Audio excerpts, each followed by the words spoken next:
Good morning. My name is Benson. I'm a biologist with the Okanagan Alliance Fisheries Department, and I'm the manager for this Hot Lake Sockeye Reintroduction program. So this is a map of Silk's territory, Okanagan Nation territory, that traditionally included Okanagan Lake, Sockeye Lake, and Soyuz Lake, right in the middle here, and then the Okanagan River, which flows down into Washington into the Columbia River. Also includes colonial Confederated tribes who were originally part of the nation, still are. This was even before there was a Canada-U.S. boundary. Another thing to note is that traditional territory included the Upper Columbia River all the way to the British Columbia-Alberta border.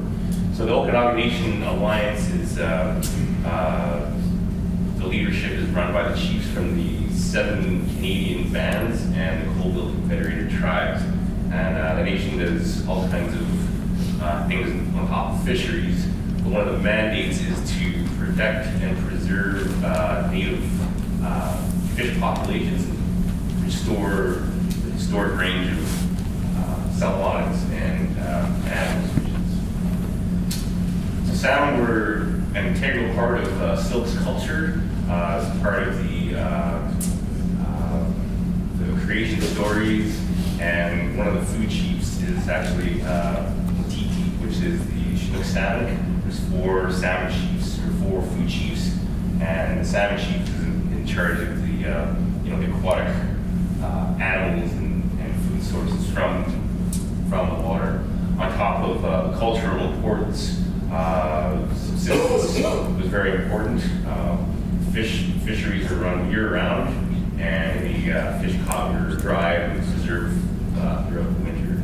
On top of that, it was fishery was part of Okanagan commerce, and there's even stories of trading networks set up with the Blackfoot Confederacy in Alberta and Montana and Plains. So as just an overview of the territory and the Okanagan River in relation to the Columbia, here is Okanagan Basin with Okanagan Lake, Sockeye, and Soyuz. And it's currently only 3 viable sockeye populations in the Columbia. Any anadromous fish pass through 9 hydroelectric dams on the main stem of Columbia before you can get into the Okanagan Basin. And that had a major impact in the last century, to the point where in the mid-90s, less than 3,000 adult sockeye returned to the Okanagan Basin to spawn. And this caused much alarm. We were on the verge of having the whole stock collapse because of this ongoing problem with the passage. On top of the issues with the Columbia River, shows the historic range of sockeye in the Okanagan Basin all the way up to Okanagan Lake. And in the last century, there's numerous dams that were constructed along the main stem. There was a dam to Okanagan Lake in 1914 that was designed for fish passage. The McIntyre Dam is just south of, just between Sockeye and Soyuz Lakes. So by 1954, it was pretty much impassable to any anadromous fish. And so for the last 60 years, there's been no salmon upstream into Sockeye Lake or into Okanagan Lake.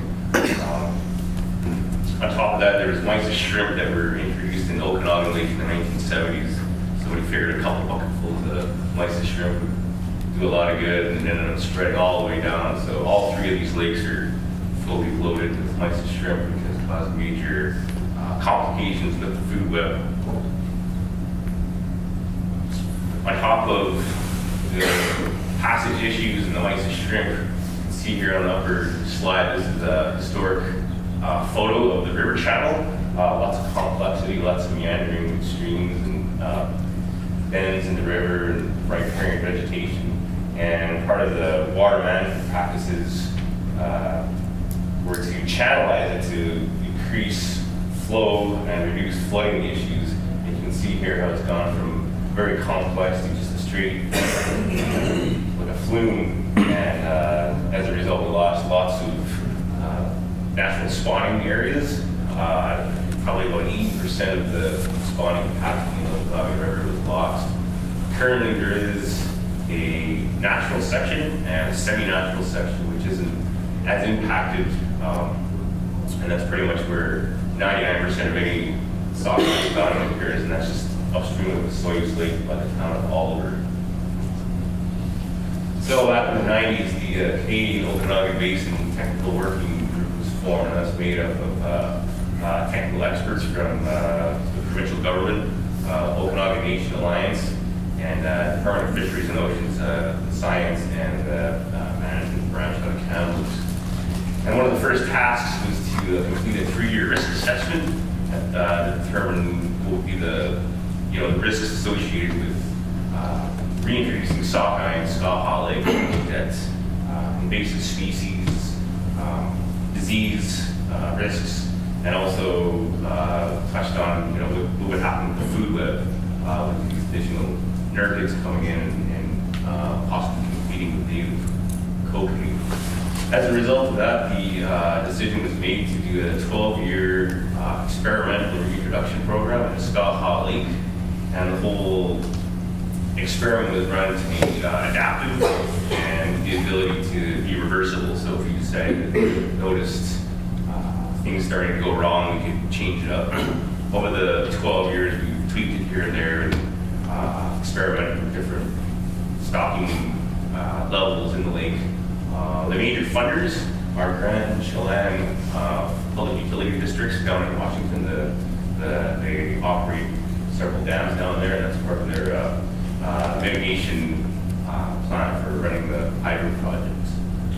So over the years, there's been extensive monitoring. We do fall enumeration surveys, in-lake monitoring, in-lake situation in the food web, and mycid and zooplankton, and abundance of sockeye and kokanee. And so at the end of the 12-year program, the decision was going to be made whether to allow passage into Sockeye Lake. And ultimately, this was a stepwise approach to reintroduce sockeye in Okanagan Lake. It's always been the overarching goal, and this is sort of a stepping stone to get to that level. So looking at some key questions, one of the main ones is what would the sockeye, what kind of would there be any impact on the resident kokanee populations? And the Okanagan community, as part of the mandate to preserve native fisheries, kokanee is native, and so if there's any declines in kokanee, that would be an indication that we need to, we don't want to introduce sockeye with the reduction in kokanee. Another major question is how is the food web in Sockeye Lake being affected, especially in light of the mysis grazing down zooplankton and then the potential increase in competition between sockeye and kokanee and differences in survival and growth rates. So it's a sort of an ongoing monitoring question, and still we're working on it even as we speak. And then ultimately, what are the effects with the Soyuz sockeye?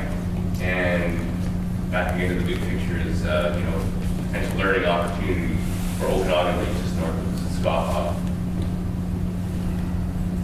So every fall we run a stocking intake that's in the town of Oliver, and that's where we have the semi-natural section. It's a little bit, it's not actually in the natural section, it's in the semi-natural, so the access is pretty good. And since 2004, we've collected anywhere from 500,000 to 5 million eggs each year, and there are eggs are stripped right on the river, right on the banks of the river. We do all the disease sampling, and then the eggs are trucked up to the hatchery where they're fertilized and then raised to fry. One of the things to notice here is that this is a community event, so we have a lot of the band schools and a lot of the public schools come down for tours.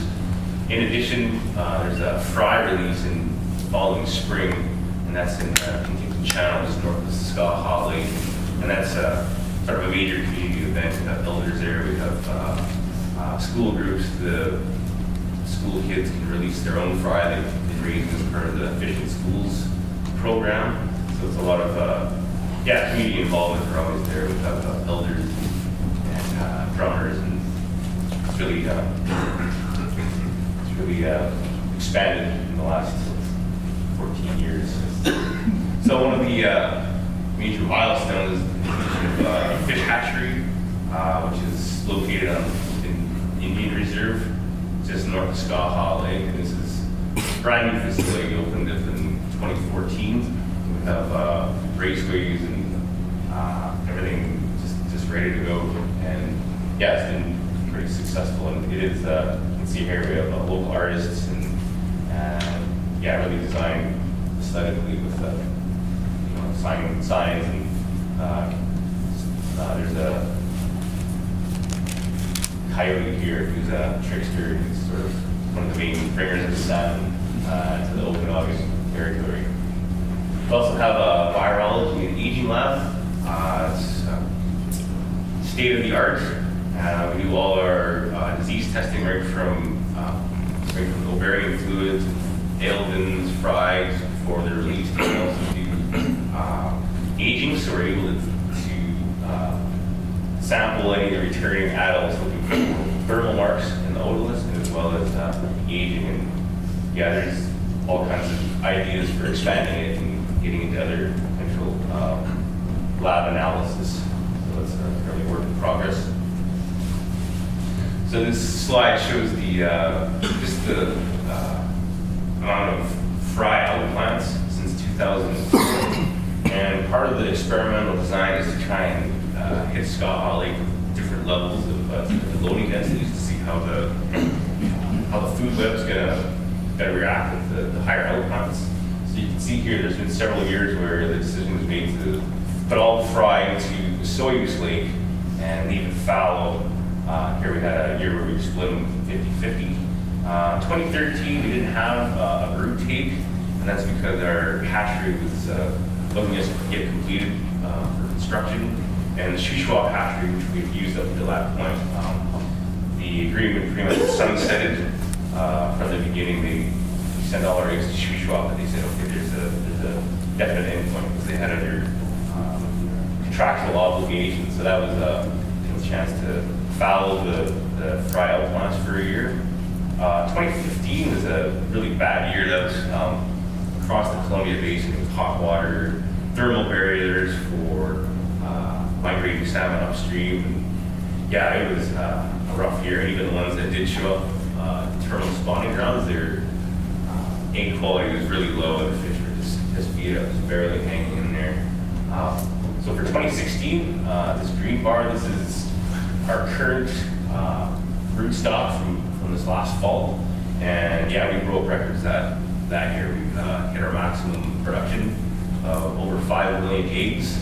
And so this is just our anticipated release. It was targeted for 3.5 million. So you can see how it just dwarfs everything to this point. And this will be a good opportunity to sort of test the limits, because we have some low points for the food web, and we have a lot of middle of the sort of mid-level stocking densities, and we have this chance to sort of push the system to see how far it'll go. Just some summary statistics for the hatchery. 2014 was the startup year. You can see in 2015 we only collected 500,000 eggs, as opposed to this year we're tenfold increase, 5.2 million eggs. So that's pretty, really promising. So this year we have 4 unique thermal marks. One of those thermal marks are dedicated for the Okanagan Lake algal plants. We don't know how many are going to be quite yet. The other 3 marks are going to test some release strategies, timing, space, and downstream, to see if we can possibly improve their initial survival and fry go from the hatchery into the river. So we'll see how that goes as the release progresses. So one of the major sort of projects is the ongoing monitoring and evaluation. We have 14 years of intensive limnology data, mycozooplankton data, and using acoustic trawl surveys. So we've been tracking sort of how the nurtures react to as they grow, the growth rates, survival rates, in addition to the levels of zooplankton and mycins. And all this data we plug into, there's a bioenergetics model that we can sort of forecast stocking densities and how they'll react. It's an ongoing process. And like I said, 14 years of data, sometimes 6 ATS surveys per year, so very data rich and a lot of information so we can make decisions. So the question, why Okanagan Lake? And we're looking at the total ecosystem restoration, the full sort of holistic approach to introducing salmon upstream. And this has always been part of the 12-year experimental program, is to use the Okanagan Lake as the ultimate goal to get them back up there.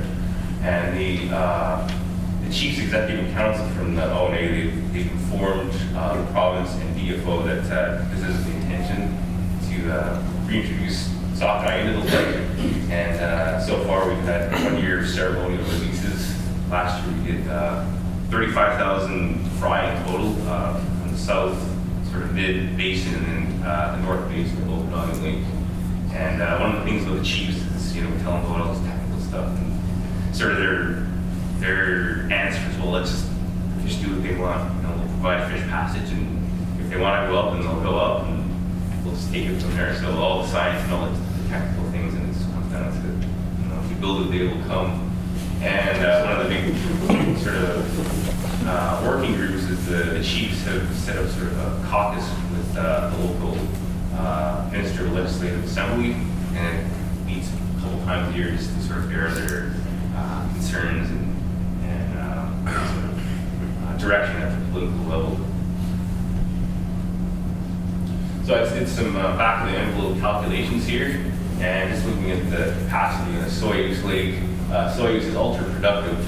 Sockeye is still pretty productive, but not as much as the Soyuz.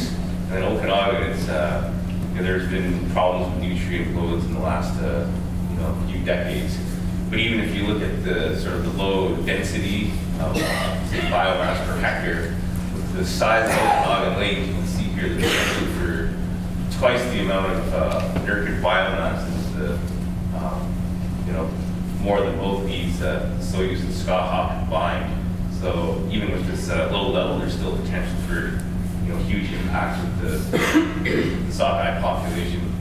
And then another sort of take-home message is the capacity for spawning in Sockeye Lake. That would be the Okanagan Channel, channel just north of Sockeye Lake. It's extremely impacted by channelization, and it's just a fraction of the potential spawning areas restored. So on top of the Reintroduction program, we have a habitat department that's done some amazing work. Remember from the slide with the channelized river, one of the sort of keystone projects is the Okanagan River Restoration Initiative. You can see here how the whole channel was straight and it was diked, and there was no diversity. And so what was done was this dike was set back, and then the original dike was breached. So basically, we reconnected the original oxbows and established the meander in the river. And it's been hugely successful. This is the Ori Phase 1, and currently we're up to Ori Phase 4 all the way to the base of Okanagan Dam. And this Ori Phase 1 actually won a Special Minister's Award for being innovative and sort of thing. Another thing is fish water management tools. I could go on a whole talk on this itself, but what it is it's like a model to allocate water. There's all kinds of competing water uses in the Okanagan with vineyards, orchards, flood control. And so what this does is plug in real-time data, and we're able to sort of manage the flows and hold back flows until all the elements emerge, or keep back sort of a surplus of water in the summer, so that later when things get really hot, we can at least flush from Okanagan Lake. So it's been highly successful. see here, this is where the dam sort of upstream migration was cut off in 1954, and that was due to sort of the design of this dam, this undershot gate, fish couldn't get up and over. So in 2009, ONA was able to engineer and install these overshot gates, and ever since then there's been fish passage all the way to the base of Sockeye Dam, which is the current barrier to the north. So this is a summary of sort of the recovery actions we've taken to date. A lot of these have added to the picture enhancement and bringing the population back. And one thing to note is that we started to discover this by accident, that Sockeye Lake Dam, depending on the flows, if the flow is high enough, the fish can get through the gates. I happened to notice this one year when I was doing cocaine surveys and I was noticing these giant sockeye fish. I don't know, where do these come from? And sure enough, they were able to jump through. So it depends every year depending on the flow. And if it's super low flow year, then it can't make it up. But there is a fish waves like Sockeye Dam that's so just summary up to date results. So a lot of the questions, we don't seem to detect any change in survival or growth with the kokanee. We're noticing that mice and shrimp are driving food that they consume 2 to 3 times as much as the point is. So that's not the sockeye aren't affecting the kokanee basically. In addition, monitoring smolt to adult survival rates, and I guess the big thing is spawning habitat is one limiting factor. So just got some future directions. Team at the hatchery working on Sockeye Dam fish passage. One big thing is our pit program. So the Okanagan stock is now indicator stock for Fish Passage Center down on the Columbia River. We're working on doing Okanagan Lake. There's been an expert workshop, and back in 2014 we were able to seeing some adults tagged in the sonic picking for the Lindsay Okanagan Lake. I was part of that crew, just using the whole time we were there all day. There was a bald eagle watching us the whole day. And it was, yeah, it was a pretty profound experience in putting fish in that hadn't been there for over 6 decades. Currently we're doing ceremony of fry releases. We had 35,000 last spring, and this spring we're still in the works for total numbers, but still working in progress. And like I said before, ongoing habitat restoration. So with that.